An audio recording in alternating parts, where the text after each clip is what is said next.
একটা তো সিট আছে, 2026-এ দেখবেন ওটাও মাইনাসে চলে গেছে। সে আরো বেশি ভোটে জিতবো যদি আমাকে দল পারমিশন দেয় ওখানে দাঁড়াতে, আরো বেশি ভোটে জিতবো।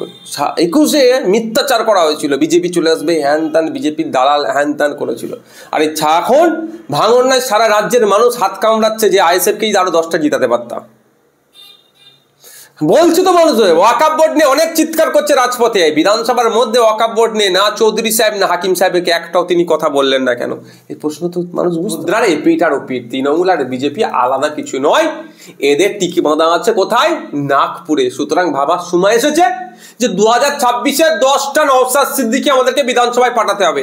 10টা নওশাদ সিদ্দিকী বিধানসভায় পাঠালে সরকার অনৈতিক কাজ করা বন্ধ হয়ে যাবে, মাদ্রাসায় টিচার এসে যাবে, শিক্ষা প্রতিষ্ঠানগুলোতে টিচার যাবে, হসপিটালে ডক্টর যাবে, দুর্নীতিগুলো বন্ধ হবে।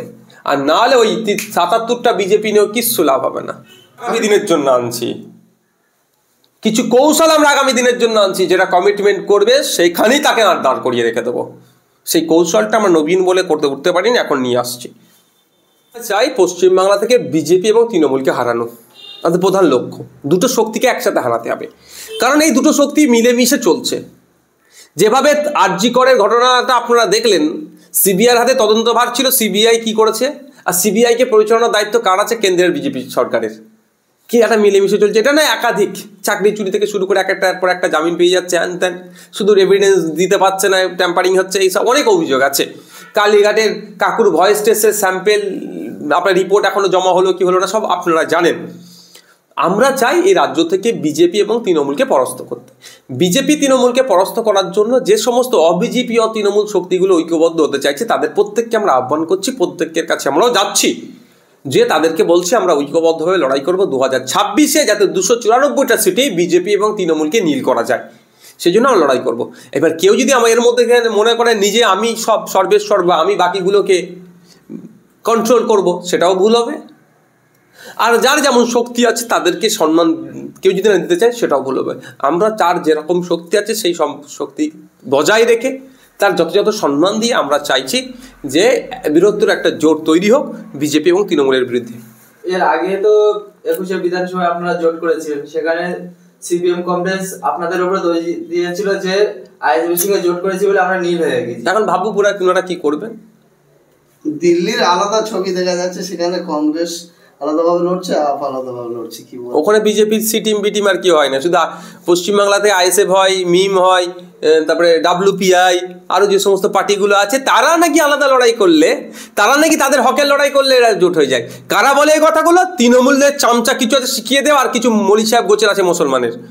তাছাড়া কে বলে? একবারের জন্য বলছে না তো যে গোয়াতে গিয়ে মমতা ব্যানার্জির দল কি করতে গিয়েছিল?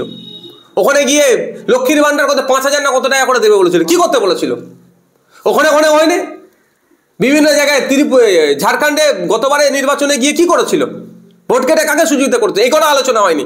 যখন হকের লড়াইয়ের কথা বলা হয় তখন নাকি বিজেপির বি টিম বলে দেখে দেওয়া। এখানে আপনার এতে উত্তরপ্রদেশে মায়াবতীর দল মাঝে মধ্যে কি করে, আপনার পাঞ্জাবে দেখলাম আমরা আপ আর কংগ্রেস, এই দিল্লি নির্বাচনে কি দেখছি আমরা, এ নিয়ে কারো কথা নেই। আর যখন সমস্যা হবে তখন উত্তরপ্রদেশে বাঙালিদেরকে ধরে ধরে পুলিশে ভরে দিচ্ছে, ভাইজান একটু দেখুন না। আরে মমতা ব্যানার্জিকে তুমি তো সিএম বানিয়েছো, উড়িষ্যায় বাঙালিদেরকে ধরে পিটছে, ভাইজান একটু দেখুন না। আরে দেখবো, 100 বার দেখবো, কিন্তু কাকে আপনারা গদিতে বসিয়েছেন একটু ভাবতে হবে। আর আমাদেরকে যখন আমরা ভোটের কাছে দাঁড়াই কিছু মানুষ ওদের মাথা খেয়ে নেয়। তাই বলবো 2026-এর কথা মাথায় রাখুন। দলিত আদিবাসী মুসলমানদের উদ্দেশ্যে বলছি আমি, এক বিধায়ককে যদি আটকাতে হিমশিম খেয়ে যায় একটা সরকার, যদি 10টা আপনারা পাঠান, অন্যায় করতে সরকার দুবার ভাববে। পুলিশ কাস্টডিতে পিটিয়ে মেরে দিচ্ছে না, মারা বন্ধ হয়ে যাবে। কুচবিহারে মুসলিম মহিলার বাড়িতে ঢুকে এমন মার মেরেছে, আমার মাকে পিটিয়ে মেরে দিল, কোনো কথা নেই। ভুয়ো এনকাউন্টার আমি মনে করছি বিচার বিভাগীয় তদন্ত হলে সত্য ধরা পড়ে যাবে। সাজ্জাক আলমকে মেরে দিল, কোনো বিচার নেই, কোনো কথা নয়।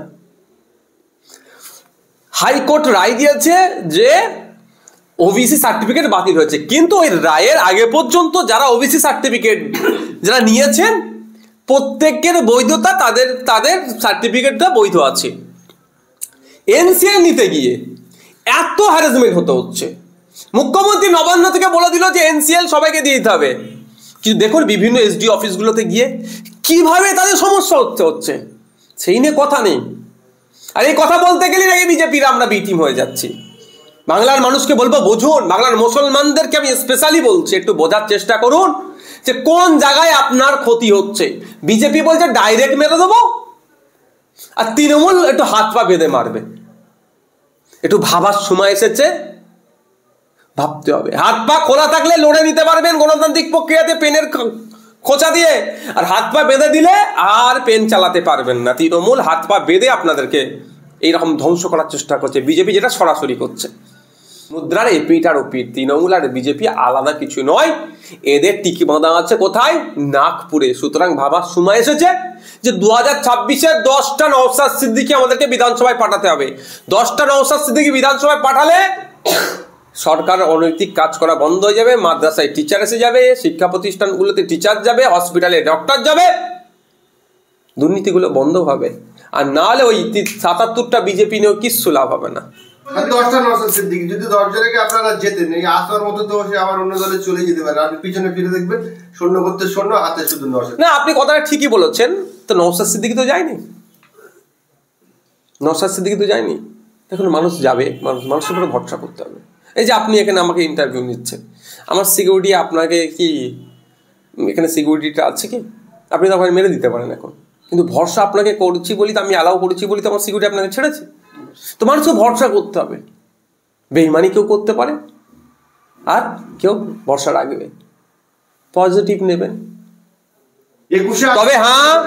তবে হ্যাঁ একটা কথা বলি, আমরা রাজনৈতিকভাবে নবীন, কিছু কৌশল আমরা আগামী দিনের জন্য আনছি, যেটা কমিটমেন্ট করবে সেইখানেই তাকে আর দাঁড় করিয়ে রেখে দেবো। সেই কৌশলটা আমরা নবীন বলে করতে উঠতে পারিনি, এখন নিয়ে আসছি। 21 সালে আপনি কত ভোটে ভাঙড় থেকে জিতেছিলেন? 26,000 সামথিং। আচ্ছা, এবারে যে 26-এর যে বিধানসভা ভোট আসতে চলেছে, সেই জায়গায় আপনি কি সত্যি ক্ষয় হয়েছে, না মনে করছেন যে 26-এর লড়াইটা টাফ হবে? 26-এ আরো বেশি ভোটে জিতবো, যদি আমাকে দল পারমিশন দেয় ওখানে দাঁড়াতে, আরো বেশি ভোটে জিতবো। 21-এ মিথ্যাচার করা হয়েছিল, বিজেপি চলে আসবে, হ্যান ত্যান, বিজেপির দালাল হ্যান ত্যান করেছিল। আর এই এখন ভাঙড় নয়, সারা রাজ্যের মানুষ হাত কামড়াচ্ছে যে আইএসএফকেই আরো 10টা জিতাতে পারতাম। বলছি তো মানুষ, ওয়াকাফ বোর্ড নিয়ে অনেক চিৎকার করছে রাজপথে। বিধানসভার মধ্যে ওয়াকাফ বোর্ড নিয়ে না চৌধুরী সাহেব না হাকিম সাহেবকে একটাও তিনি কথা বললেন না কেন? এই প্রশ্ন তো মানুষ বুঝতে পারছে। হ্যাঁ, লড়াইয়ের জায়গাতে কথা বলছে না কেন? এখন আরো বেশি মানুষ ভোট দেবে। হ্যাঁ, এটা আপনি অস্বীকার করবো না। কিছু মানুষকে ভয় দেখিয়ে চুপ করে রেখেছে, ভাই ভোটটা তো তারা দেবে, সে ভোটের দেওয়ার রাস্তা আমাদের তৈরি করবো।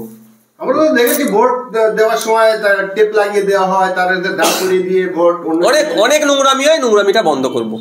রাষ্ট্রপতি শাসন হলে ভালো হয়। রাষ্ট্রপতি শাসন, আর বলছি না সময়ের সাথে বিষয়টা বলবো। ঠিক আছে।